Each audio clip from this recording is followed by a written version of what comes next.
biological activity causes carbon to be constantly converted among different forms and locations. These movements of carbon are referred to as the carbon cycle. The global carbon cycle describes the exchanges of carbon between the atmosphere, terrestrial vegetation, soils and organic matter, ocean, and fossil fuels. These exchanges are continually changing and not in perfect balance. Human activities are converting oil, coal, natural gas, plant and soil organic carbon into carbon dioxide, which is accumulating in our atmosphere, where it contributes to the greenhouse effect. The atmosphere is a relatively small reservoir of carbon, containing less than 1% of the Earth's total carbon pool. Because it's so small, even a slight increase in inputs to the carbon atmosphere can have a big impact on the total concentration over time. The amount of carbon in terrestrial vegetation is comparable to the amount of carbon in the atmosphere. Vegetation takes carbon dioxide out of the atmosphere through photosynthesis. However, the amount that humans continue to add through fossil fuel emissions is more than plants are able to use, so it accumulates in the atmosphere.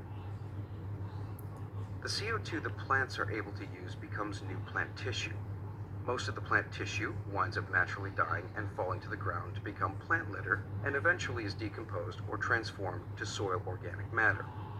In many parts of the world, organic matter accumulates faster than it decomposes, adding to soil carbon pools.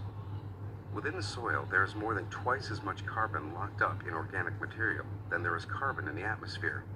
Human activities such as land use changes and greenhouse gas emissions accelerate the conversion of soil carbon to carbon dioxide. So why is this important? Carbon dioxide is a major greenhouse gas, which causes heat to be retained between the Earth and the atmosphere. Some radiation leaving the Earth's surface is trapped by greenhouse gases, causing heat to be retained.